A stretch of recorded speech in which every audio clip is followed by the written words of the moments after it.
This is the Recovery Lab. Here we dive deep into the struggles, victories, and hope that stem from recovery. No shame, no judgment, just truth, grace, and inspiration. Let's walk this road together.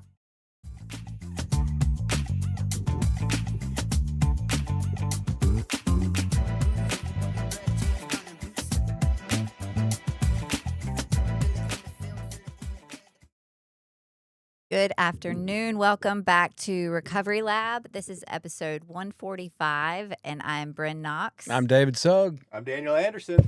And we have, it seems, a much anticipated guest on today that has been highly requested. Bonnie.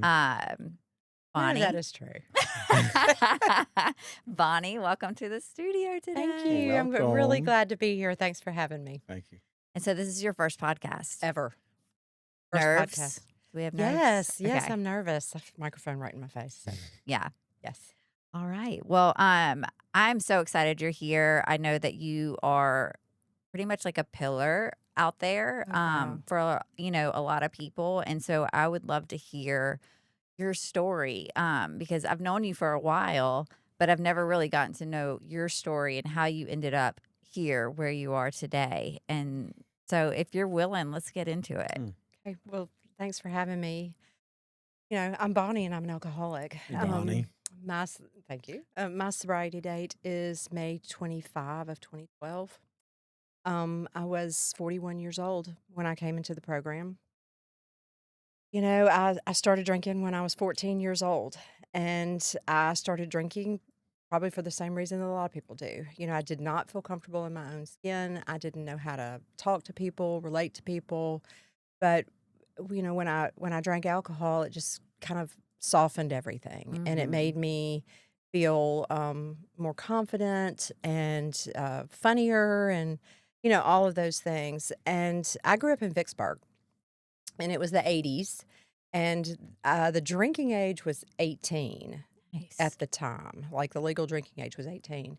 Not that that mattered, because literally all the alcohol you could ever want was just a ride over the bridge, and there was really nothing to do. And so we went all the time, you know, and you know, we'd go to PJ's, we'd go to Daiquiri World, we'd do all those things. And I mean, that's how we just spent our time. And so I can't think of any social occasion from the time that I was 14 until 41 that didn't involve alcohol. And but I didn't consider myself to have a drinking problem. I mean, I went through college, I went through law school, I moved to Jackson, I was practicing law, and alcohol was just kind of part of it. I think the wheels began to come off the bus after my son was born in 2005. And you know, and I held it together for a really long time. And then, you know, I say everything was fine until the very minute that it wasn't. And then once it wasn't, it wasn't. Was it like a postpartum depression kind of thing, or was it No. just a new reality? It was just a new reality. I was working really hard, Yeah.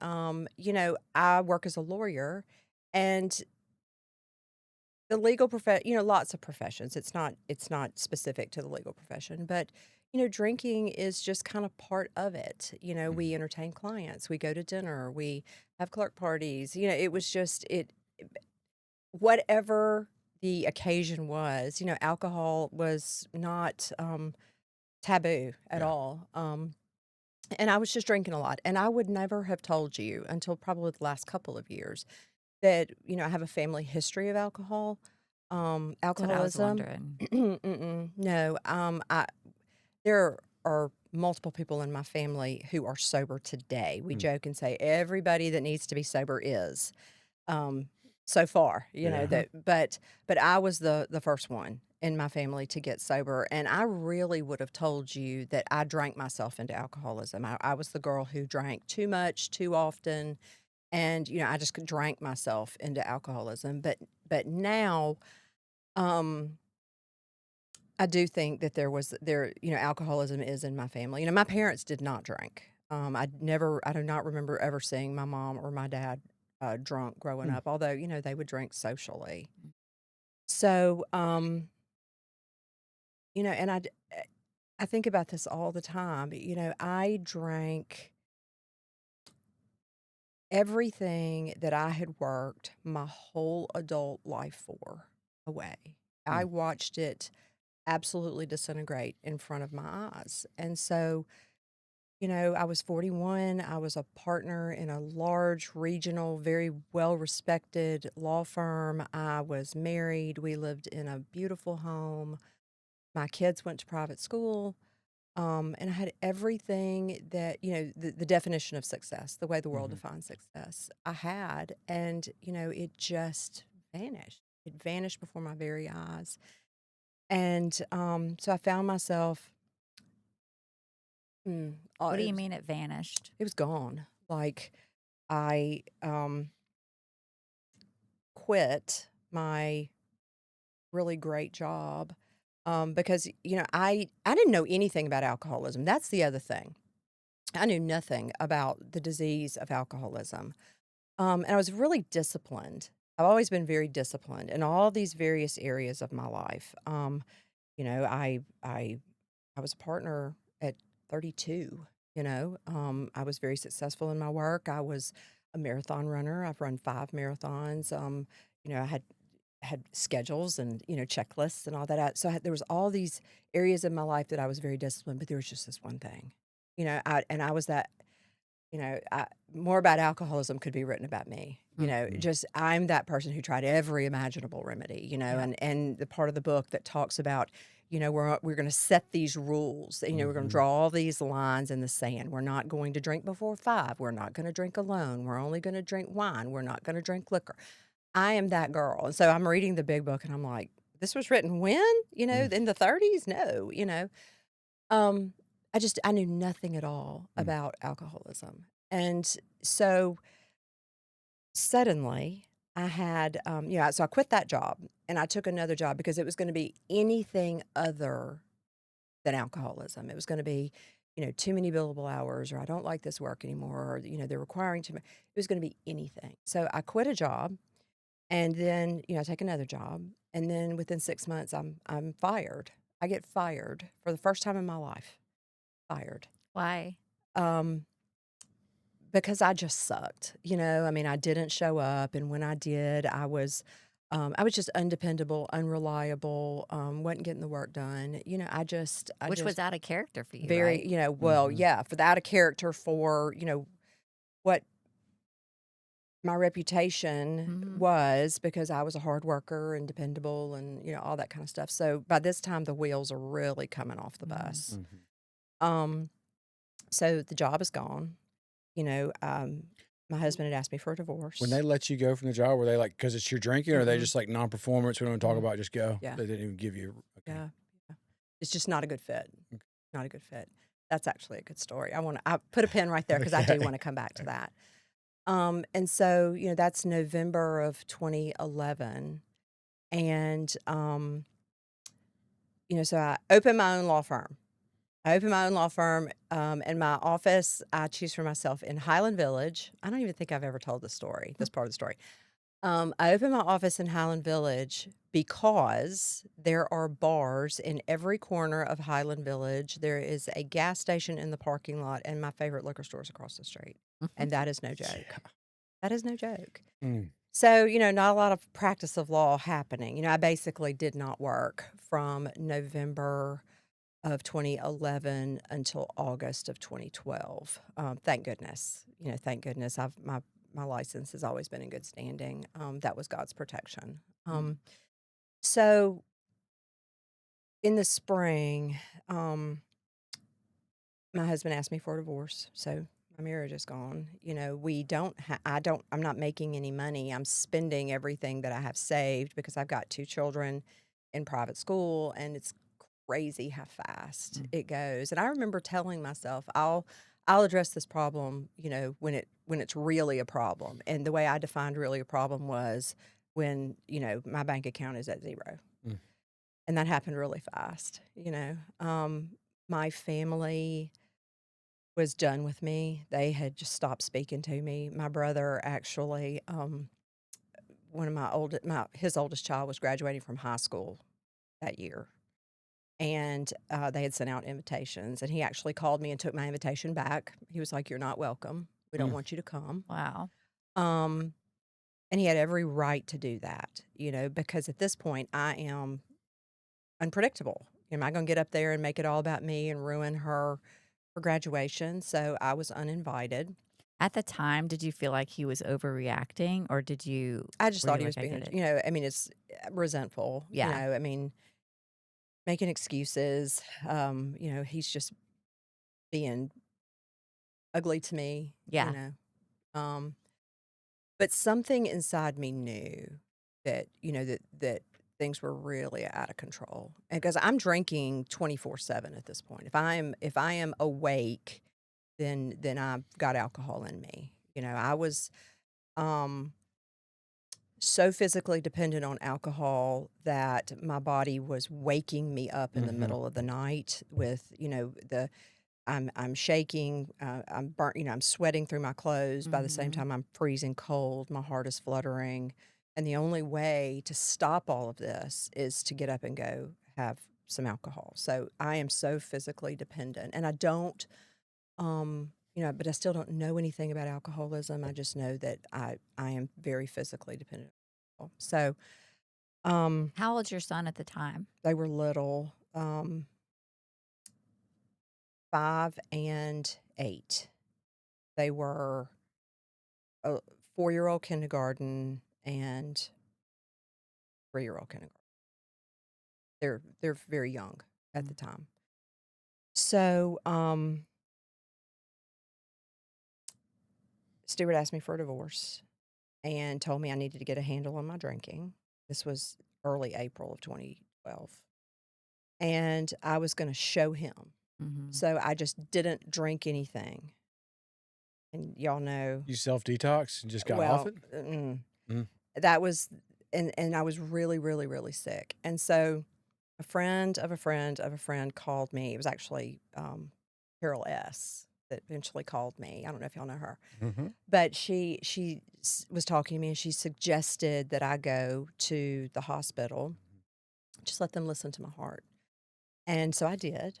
I don't know why I did, but I did. And within 30 minutes of being there, I'm in full blown, DTS, and Carol knew yeah, exactly she what she was said, doing. right. Get your heart And checked I out. spent I spent 3 days in the hospital, full Goodness. blown DTS, and I got out of the hospital, and that I got out of the hospital on a Friday, and I went to my first meeting that first Saturday, and I still get talked about. That still gets brought up because I was not a happy camper at that meeting. And I left that meeting, and I went home, and I started drinking again. I wasn't ready, and I drank myself into a blackout that lasted about 6 weeks. And so much happened in that 6 weeks. My oldest graduated from 4th grade.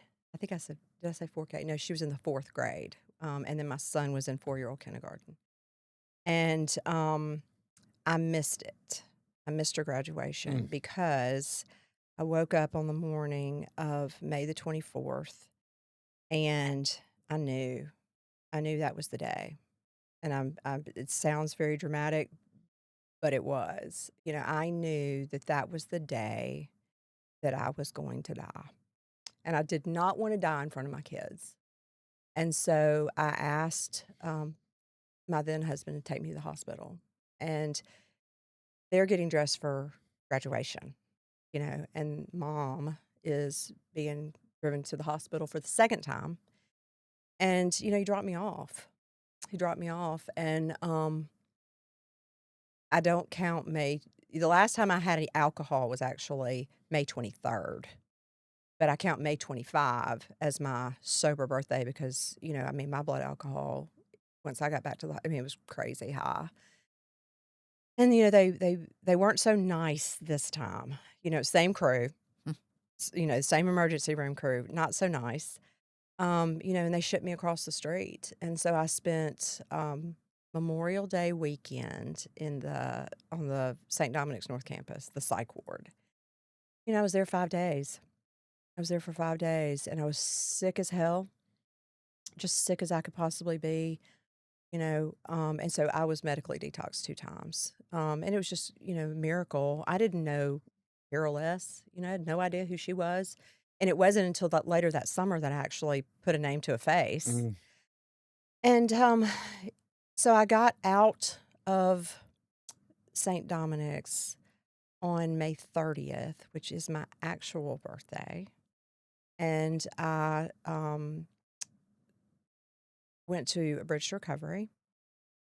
That's where I met Costas at a bridge to recovery. And, Costas and I had a deal. And it was just that, I needed to go to inpatient. I really did. But I did not want to, had all the objections. And of course, I'm dealing with family members who also don't know anything about recovery. And I'm a bully, as it has been pointed out earlier today. And so I bullied my way into being able to stay here and do an intensive outpatient, which is what I did. And I didn't want to be sober. I didn't want to get sober. I had no plan on staying sober. My plan was that I was going to not drink for 1 year.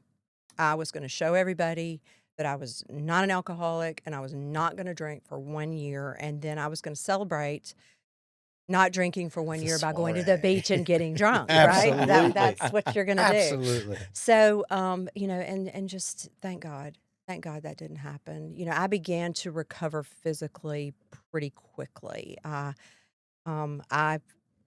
remember, the first time I fell asleep as opposed to passing out at night. I remember waking up in the morning as opposed to just coming to. Um, and it's kind of like that first summer, bad stuff stopped happening. I had a lot of wreckage.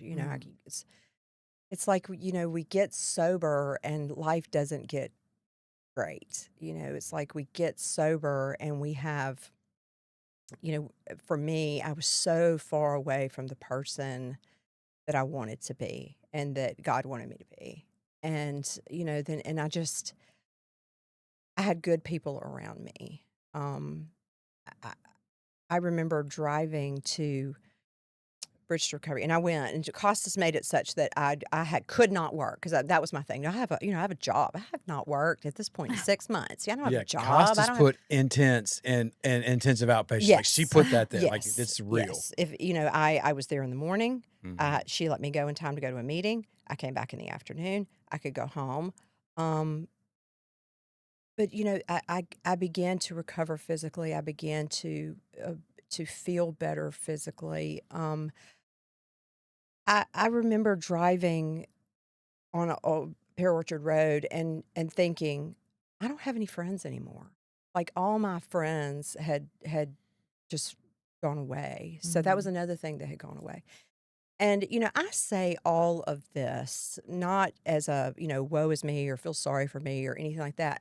All of those things were very necessary because if there had been a job, if there had been this, great support network of family or friends or anything like that, I would have taken, if all that was out there, I would have gone that route as opposed to the route that I ended up taking where it was just me and God alone, to learn to rely on only God. Mm-hmm. And that's what was necessary for me to really begin to get sober. And so I have no ill feelings towards anybody or anything. But I mean, as far as the friends go, I either alienated them. I was an isolator. At the end, it was just I was drinking alone. I didn't need anybody to know how much I was drinking, and I needed to get honest with myself about all of these things. But that was kind of the recovery community in Jackson welcomed me. The Beagle Pack was my home group. That 11 o'clock meeting at Yana was church to me, and I remember that summer being at Yana and at 11 o'clock and on Sunday morning, and I don't remember what we were talking about. I don't remember the topic. I don't remember who was chairing. I just remember sitting there and this really young kid in the back of the room saying, that God had brought him to AA and that AA had brought him back to God. And I mean, that was just that because that's my story. So, in August, I finished Out of Bridge to Recovery and I went back to work. Were you parenting at this time? What would that look? Yes, I was What would that look like? parenting. I was still living at my house, and I was Mhm. still living. We were all still living in the same house, and I, my mom had come up. My mom was staying with us a lot that summer, and I had people who were helping me with the two of them while I was, doing the bridge to recovery thing, and there was a lot of grace shown by my ex-husband, no, who was still my husband at the time. So much grace, so much grace. And but I ended up moving out that August. I moved to to a rental house in Madison County, and had about 75 days of sobriety under my belt at this time. Um, Mm. and I still had my little office at Highland Village, and I went back to work, but I was unemployed. And I would consider myself to still be unemployable because the legal community's small here, and everybody knew. I mean, I felt like everybody knew. Um, everybody knew, it was just Yeah. everybody knew. And I remember taking them to. We couldn't afford private school anymore, and the reason that I had moved out here was to, s- you know, I'm hearing Costas say, "Change people, change places, change things," and of course this is where I live, and so, but that was kind of my effort to do that. And they started going to public school out here. My daughter was starting the 5th grade, and my son was going to 1st grade that year. And I dropped him off at school one morning, and I just started walking in this neighborhood where I was able to find a rent house. Really expensive rent house, super expensive rent house, but it was, what was available. And I just started talking to God, just a conversation. It was my first real prayer. And it was just kind of, okay, I'm alive and I ought not be. Um, I have a valid law license. I have custody of these two kids. I don't deserve any of that. But, if you will show me what you want me to do, then I will do it. And, the most miraculous thing happened. It first of all, there are 1,000 lawyers in this town, more than that, and you can't swing a dead cat without hitting a couple of them in this building, I mean, It's ridiculous. it is. But, clients began coming to me. They were hearing that there was a lawyer in recovery. So, my practice just kind of evolved. I never intended to work for myself. I never intended to be a family law attorney. But it just started happening, and my clients were families in crisis. People calling, needing help with children who were suffering from addiction. There I am, 3 months sober, 4 months sober. Learning this new area of law. I've always been a litigator, so I knew that part of it. But and it just the rent always got paid. The lights never got cut off. There was always gas in the car. And a judge out in Rankin County, John Grant, hope he doesn't mind me saying his name, John Grant stopped me one day in the halls after something and said, have you ever considered being a guardian ad litem? And I probably thought, what's that? I'm sure I didn't say, but I was like, no. He was like, I really think you ought to get certified. I think you'd be good at this. And so I started doing some GAL work, and that part of the practice, you know, doing custody evaluations, acting as the investigative arm of the court, that became a big part of my practice as well. And here we sit, 14 years later, and my practice is God given, and but for all of this, and I was thinking about that when I was driving here today, but for being an alcoholic, but for getting sober, I wouldn't have any of this. And have this, there's the last story in the big book talks about, as the sober days grew into sober months and then into sober years, this beautiful life began to emerge from the shambles of my former existence. And, that's how I think about all of this. So, Can you tell our listeners more what a guardian ad litem does as separate from just regular law work? yes. A guardian ad litem is well, two things. First of all,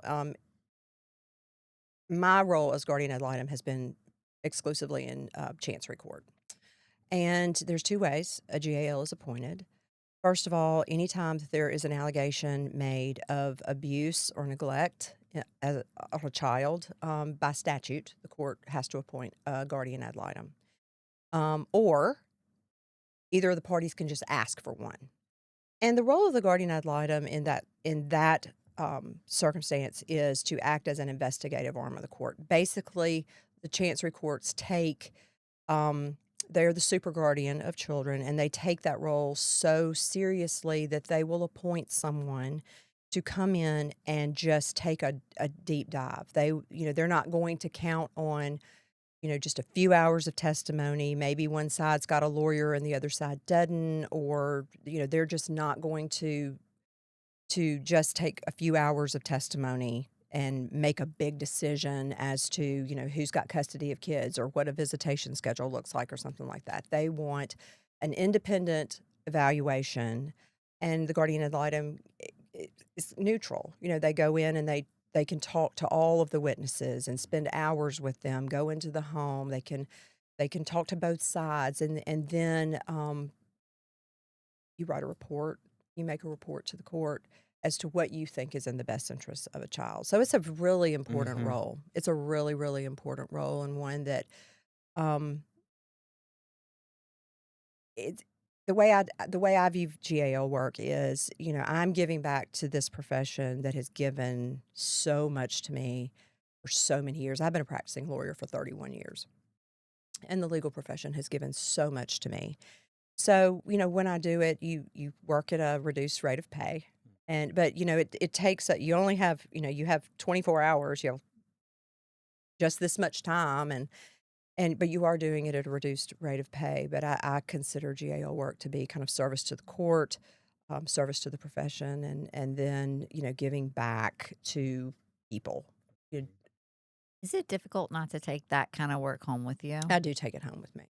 There is that's one difference between being a family law attorney and then, what I did for 17 years before I got sober. I represented, companies. Sometimes the companies weren't even in existence anymore, and I was dealing with insurance agents. On the family law side, you're dealing with real people, real families, real children. Uh, Insurance isn't paying the bill, so these people are, they're scrimping and saving and borrowing to pay you. And I have never been able to just walk out of my office and turn off the lights and turn it off. So I do take it home, and I do take it personally. But I'll tell you one thing that really did change.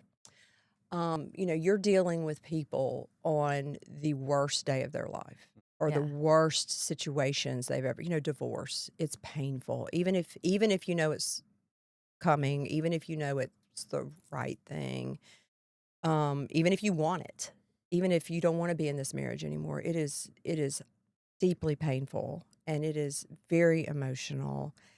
And, as the lawyer, a lot of times, you take the brunt of it. People know what to do with anger, I mean, with those emotions. But one thing that I learned about me as I was recovering, this concept of self-centered fear, it had to be explained to me. This fear of, and I realized how driven I was by fear my whole life. My whole life. Once that concept of, the fear of not getting what you want or the fear of losing what you have was explained to me, I was like, Ali, that's me. Mm. I'm driven by 100 forms of fear. All of us are. Everybody is. And whether you're in recovery or not, whether you realize it or not. And once I began being able to look at people, whether they are my client or the opposing side, as being driven by fear, it really changed the way that I dealt with people. Like somebody's yelling at me, my client's yelling at me. I'm not yelling back. I'm not getting offended anymore. I'm just because you don't deal with somebody who's terrified, by screaming back at them. You try to say, okay, They're not yelling at you. You're not the tiger. They're not yelling at you. they're There's not, something well, they are else. yelling at me, but it's not. Yeah. It's because they're so scared of what's happening and feeling so out of control and so unfamiliar with what's happening in this situation. It really did change the way that I approached everybody when I realized that. Yeah.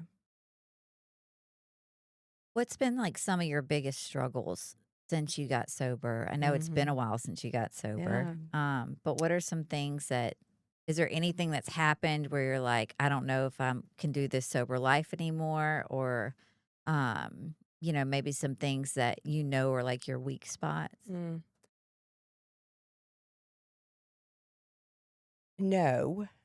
Um, I am fortunate that the desire to drink left me pretty early, and I have not wanted to pick up and use or drink again. But living life, living life is always a struggle, and a lot.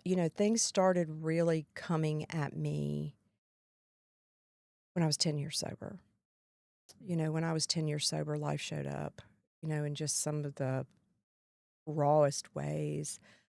By that time, my family relationships had begun to repair. I'm very, very close to my brother. We're 2 years apart. We grew up really close. And, that relationship was damaged by my drinking, damaged by drinking. Let me just say that. Because there was a lot going on I didn't know on his side. Is he the one that uninvited you from the graduation? Yes, yes. Yeah. He's the one he's my only brother, the one that uninvited me from the graduation. But those relationships had begun to repair, and he actually called me on my birthday 5 years ago. 5 years ago. And there had been another graduation, and I had actually been invited to that one in Oxford. It was great. And we had a really good time together. But, he had called me to wish me happy birthday, and we had begun to talk about, his son. And he was like, I think that there's a problem, and I'd seen it. And, I was able to say, why don't you call this person and just have a conversation? And let me say, my nephew just celebrated 5 years sobriety, and he's graduated from college, Wow. and he is killing it. And so, he was the next one in the line to get sober. And then a few months after that, my sister-in-law got sober. And then, my someone who's very, very dear to me. So all that happens in the summer and fall of whatever 5 years ago was. But then in January of the next year, someone very, very close to me began to struggle with serious mental health issues. And that really rocked my world. I did not see that coming. I did not see that coming. And I have to say this. At that point, I'm kind of in a cruise control. Like, I'm going to meetings, but I'm not working with I don't have any sponsees. I'm not sponsoring anybody. I was kind of it was COVID. It was right after COVID. We had stopped doing in-person meetings. Everything was on Zoom. But I was going to a lot of meetings. I've always gone to a lot of meetings. But I was just kind of in cruise control. I didn't have a sponsor. At that point, I was kind of like sponsoring myself or letting the group sponsor me. I had a lot of friends in the program. I was seeing them. But when that crisis kind of came to a head, I got another sponsor, and I have that sponsor today, and she's amazing. And we began to, really do some good work. We got on the other side, and we really just started doing a lot of third step work, turning my will and my life. And that includes more than just, me and it's everything. It's turning these people that are so important to me. Because one thing I realized was that I want you to be okay, so I will be okay. Mm-hmm. It was those kinds of things. So that happened, and kind of got on the other side of that a What little. does that what does that look like in real What? life? Like, um, with that Okay, situation, you I'll and your give you. sponsor, the work you're doing. Okay. Well, let me give you a real for example on what Okay. that, it's codependency. It's me wanting to be, wanting you to be okay. So my son, was really struggling, Mhm. and he was, just really struggling. And so, I want Jace to be happy. And so before he is 16 years old and has a valid driver's license, I take him to the car dealership and buy him a car so that he will be happy. Because if he is okay, if he's happy and okay, then I'm happy You're and okay. okay. Right? I mean, how sick is that? I'm 10 years sober doing that kind of Mhm. thing. So the work with my sponsor was just like, this is mad control. Mhm. That you've got to work the steps on all of these things. Things aren't going well with Jace, and that is making your life unmanageable. You don't have control of that, and just working the steps all the way through whatever the situation is. Mm. So that's the work. My expectations always get me into trouble. So, Mhm. we talk a lot about what my expectations are. Um, right about the time that we're getting on the other side of that a little bit. Um, my dad gets really sick. He has a stroke. He ends up going through his own divorce, and we move him to Hattiesburg to be closer to my sister. And he's diagnosed with Alzheimer's.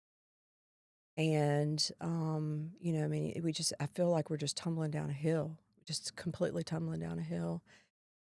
And he died this January. But I'm sober for all that. And I get on the other side of all these things, and I'm still always aware, very, very aware that, oh my God, my dad died, and I didn't think about having a drink. You know, this is happening or that is happening, and I'm not thinking about taking a drink. But yeah, I'm good. Um, I, I str- life is still lifing. Life Yeah. is still going to come at you.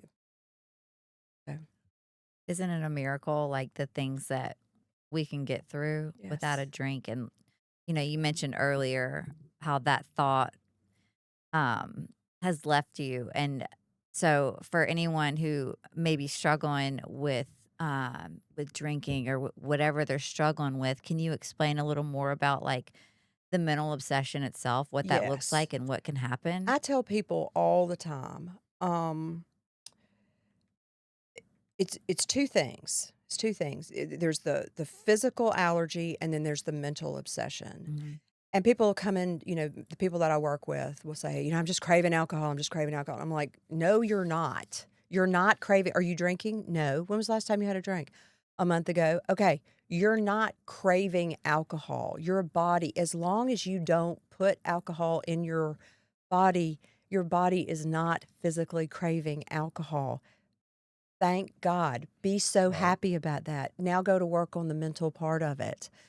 You're I've always been comforted by the fact that as long as I don't put alcohol in my body, I don't start that Mm. physical reaction Mhm. going, okay? I have a fighting chance. I can just don't drink today. And there have been a lot of days. I mean, I need to clarify. I do this thing one day at a time. I do this thing one day at a time, and I'm putting one foot in front of the other, and I'm just tacking those 24-hour periods against each other. I am absolutely not immune to this disease. It is still there. We know that it is progressive, but so is recovery.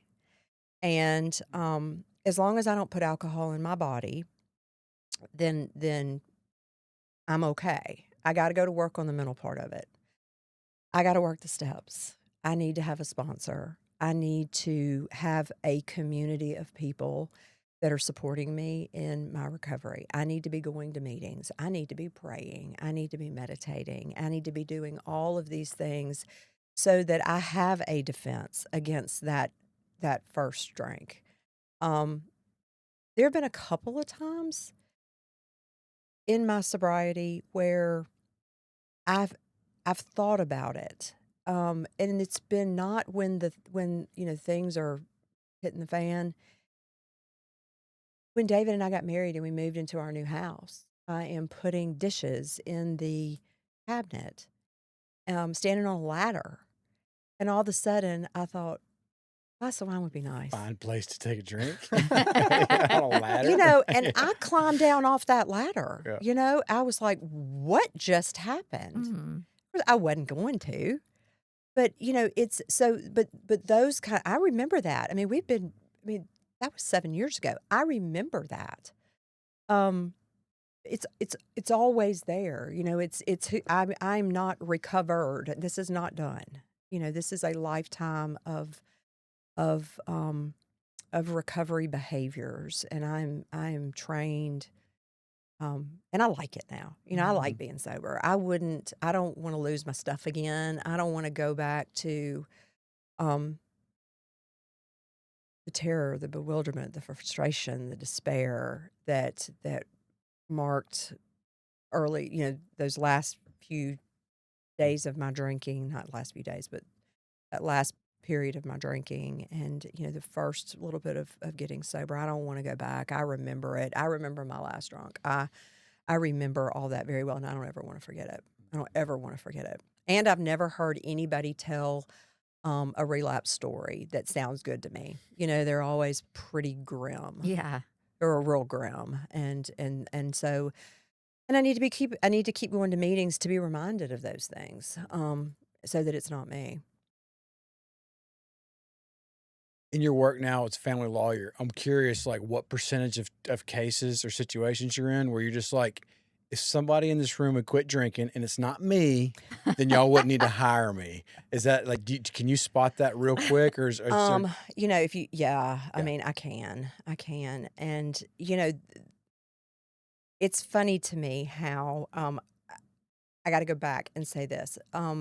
That second trip to the hospital, I remember hearing my dad standing out in the hall saying, "She's finished. She's done. She's never going to work again." Mm. And he denies that. He did. He's no longer with us, but he denied ever saying that. And I'm like, somebody said it. I heard somebody say it. It was you. You're the only one.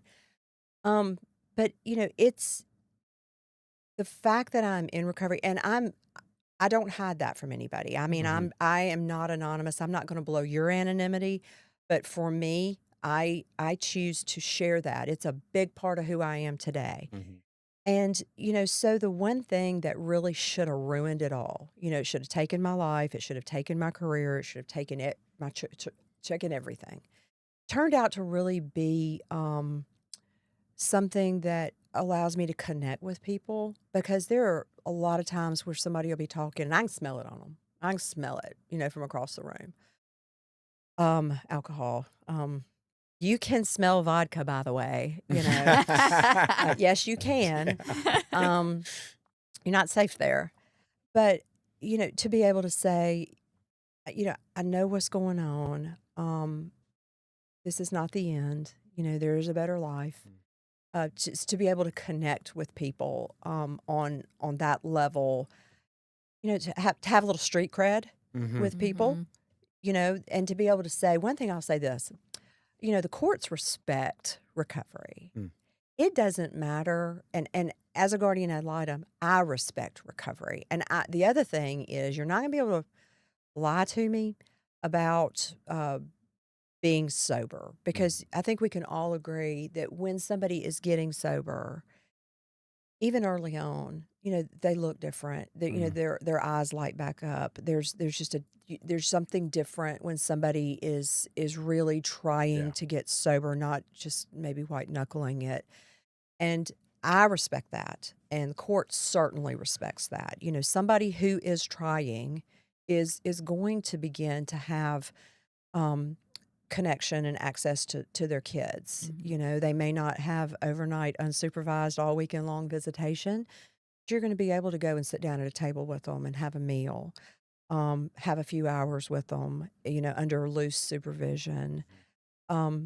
So, and I hope that, you know, when I'm talking to people about, you know, whatever their addiction might be, that I am coming from the position of me too. You know, I've been here. I know what it feels like. You know, of course, I can't say what you feel like, but I can say I've been there too.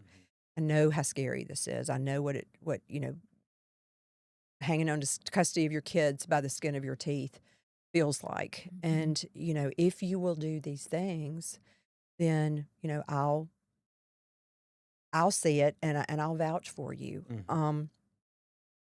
And sometimes people do, and sometimes people don't. I'm not a proponent of, you know, ordering somebody to go to treatment, ordering somebody to go to AA. I don't, you know, nobody could order me to do anything. It took coming to the point of complete surrender to do that. You know, go ahead. If it's not an ordering, how do you kind of present it, steer, guide them towards that sort of thing? Like what? Well, for me, the way it went down was as soon as I started a Bridge to Recovery, I also signed a 5-year contract with the Lawyers and Judges Assistance Program for the bar.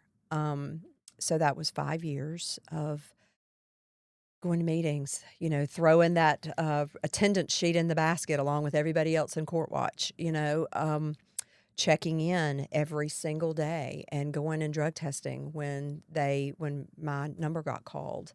It was having a monitor in addition to my sponsor. And it was, you know, doing all of those things. And so that's what I suggest that people do. You know, you begin to go to AA, you get a sponsor, you go to meetings, and oh, by the way, go ahead and sign in. That's objective evidence of your sobriety. Because, you know, a lot of this is not he said, she said, but you know, people do enjoy anonymity. Anonymity. I never lose that word. They do enjoy that in meetings, but you know, if you are facing some type of legal battle, you know, a custody challenge or something like that, go ahead and start. You know, having the chairperson of the meeting sign these meeting sheets just to memorialize your attendance at meetings. But the big thing is that if somebody is sincere about getting sober, I think you can tell. Like their whole countenance changes, the way they look changes, the way they talk changes. There's a glimmer of hope, and you know, I can get behind somebody, you know, with hope. And you know, I've also at times just kind of tap the brakes on this litigation. I find that family members, for me, you know, my children's father wanted me to get sober. He wanted me to be a part of their lives. And once I started getting sober, like I've been sober since I got sober. And, you know, he was there to watch me, you know, getting sober and back to being responsible and being where I said I was going to be and being on time and picking them up and, you know, being at school and, you know, showing up like, I don't want to say the old Bonnie did, showing up different. And that was a relief to him and certainly a relief to my family. And so, you know, where I have had to help people, you know, create space so that they could get sober, you know, be willing to do that, you know, for people who want to be sober. And sometimes they do and sometimes they don't. So, you know, my career has changed a little bit. You know, very, very recently, I have decided to retire from being a litigator, full-time litigator, and you know, I've taken on this role, you know, with the law school here, where I am teaching other people to be guardians ad litem, running the child advocacy clinic here. One of the best things that's happened to me in the last 3 years is getting to work with families, foster families who have children in their homes that they want to adopt, and so I do a lot of adoption work now. And the sad reality is that a lot of the of children who are in foster care are there because of parents that are in addiction and Mhm. cannot get out of it. Cannot get out of it. Children can't live in that, and so I see a lot of that. So anyway, it's good to be on the other side of it. Have you ever like wanted to adopt them yourself? No, no, I have not. I've done And that. David was very worried about that. David was worried about that. No, I know my role. Yeah. My role in this case is to be the lawyer and help them get through the adoption process. And I've done almost 400 in the last 3 years. Oh, Yeah, my goodness. done almost 400. My camera roll is full of my adoption families. And, I don't talk about my work on social media, and I don't put these people on social media. A lot of times they'll tag me. So if you're looking at my Facebook and you see, a happy family that has tagged me, they've tagged me. I don't talk about them. That's their story to tell. Yeah. But he was worried about that. My camera roll's full of my dogs and my adoption families. It's the best part of my job. Geographically, where are all these families from? Is it all? All over the state of Mississippi. Okay. One of the beautiful things was as my dad was declining, I was getting to work more in the Pine Belt area, and so I go all over the state of Mississippi. There are at any given time about 4,000 children in the state who are in the system, and not 100%, but probably 98.9% of those are because of parents who are in addiction. I want one of them. Let me I tell you do. something. They are precious to me. I get to go to Columbia in the morning for 2 adoption hearings, little sisters that are being adopted. I handled the adoptions of their biological siblings, 2 others, about a month and a half ago, and the whole family will be together. There is nothing more beautiful and precious than to see these foster families, and their families, big extended families in a courtroom. You hear that, Gage? We need one. And look, foster families, they are just a different level of rock star in my Mhm. mind. They sometimes it's just temporary placement. Sometimes they do end up adopting, but foster families and that whole system. You hear about the bad things. Mhm. You don't hear about the good things. You don't hear about these caseworkers. You don't Mhm. hear they are selfless and warriors. You don't hear about these families that take these children in and You really don't. My Mm-mm. friends, Kate and Jay, they foster a lot of children, and they're just the sweetest people. And you'll see them, with their baby, and Kate looks so tired. You know what I mean? So Well, their tired. mom. But she You're the just, mom. yeah, It's no different. yeah, and she just keeps smiling and Mhm. just loving that baby and loving her kids, and it's really, really, really cool. I'm Yeah, glad you so get to I work did with not all that. retire from my adoption work. I get to continue doing that, and part of the child advocacy clinic is doing adoptions as well. So teaching young lawyers to well, they're not lawyers yet. They're wannabes, lawyer wannabes, law students to to be guardians ad litem, what that looks like, and to also handle adoptions. So, and then they have a youth court clinic as well. So Mm. it's great. I don't know. I owe everything to sobriety. Mhm. Sobriety gave me the life that I was always looking for in a bottle.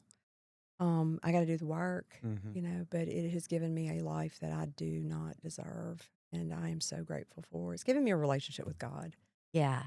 Mhm. And that is why I don't think that I struggle Mhm. with wanting to pick up a drink. I still struggle, with living, but I have a God of my understanding, and He's 100% getting through, all these things. Yeah. So, This has been good. Mhm. It's been really good.